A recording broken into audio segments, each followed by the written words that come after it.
Joining us, as he always does on a Friday now for a bit of business news, is the Executive Chairman of Yellow Brick Road Home Loans, Mark Bouris. Mark, good to see you. Thanks as always for your time. Inflation. I do want to start with that because we're seeing some huge numbers coming out of the US. It's in excess of about 6%, I believe, in October, something like 31-year highs. Over here, we're not doing too badly at the moment. We're slightly back at about 2%. But do you believe a storm is coming, and how will that affect the housing market here? In terms of the US inflation numbers, a large percentage of the US inflation numbers is coming out of oil prices and petrol prices as a result of oil prices. So I guess we've got to wait and see how they adjust that and or strip out those sort of aberrant numbers. But what it usually means, if this is a sustainable high inflation period in the US, generally speaking, that will mean that the US government will increase their interest rates. If US interest rates increase, the Aussie dollar will drop, because US becomes a much more attractive place. And the cost of funds for Australian banks and lenders, people like us, we get around 40 to 50% of our money that we lend to people here in Australia, we get it from the US and places like the US. So cost of funds will probably go up, which means we'll end up passing on our higher cost of funds to home loan in the home loan environment. People will be paying more interest. Yeah. So give me an example, Mark. If someone's got a million or a $2 million mortgage at the moment, which is fairly common out there. Some have even got much more than that. What sort of extra bills do you think off the top of your head that they'd be facing? How much more have they got to stump up a month? Well, just on a $350,000 loan, for every 0.25% increase, like 0.25% increase, you're paying around $30 extra per month. That's $360 a year. So we're talking 350, multiply that by 3. That's $120 a month extra, which is quite a lot of money. Yeah. And on top of that too, inflation, it's an interesting thing, inflation. We keep talking about inflation, but inflation's an average number of every single input into the inflation number. But there are some things go up and some things go down, some things stay the same. But some people only pay those expenses where they've all gone up.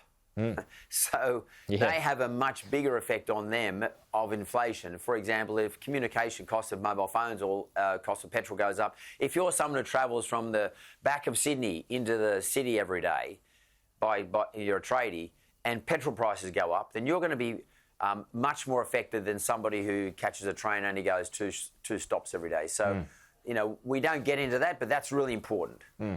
When it comes to the housing market, are you sensing that there's a change in sentiment at the moment, particularly now as more and more stock comes online? We're heading towards the warmer weather now, the selling season, if you will.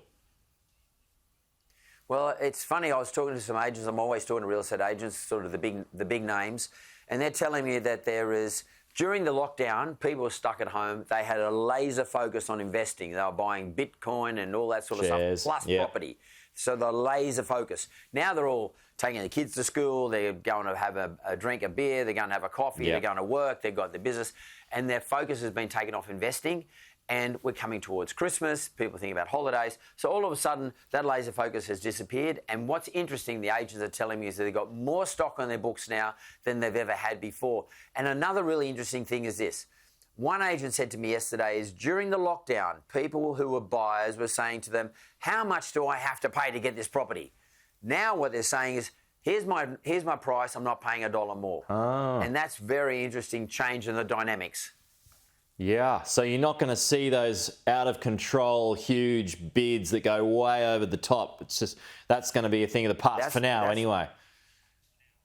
That's what I'm getting, but what's also interesting too, though, is right now is a good time to arbitrage. So we're seeing a lot of numbers come out, a lot of figures come out. So the average price of a unit, a median price of a unit here in Sydney, for example, is $800,000.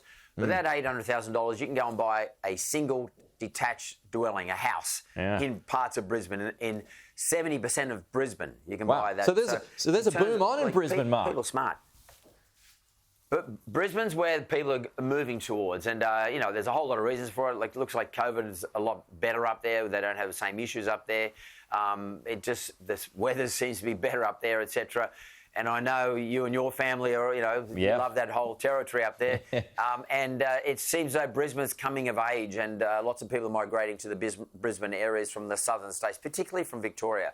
So people have had enough of lockdown. So they're thinking, well, why live in a unit here in some part of Victoria and when I can go and buy for something 70% cheaper, or I can go and buy a house and I've got a backyard, and if a lockdown comes out, at least I've got a backyard to hang out in. Yeah, or a beach or whatever. So many more options at a much more affordable price, that's for sure. Mark, good to see you. As always, thank you. We'll talk to you soon.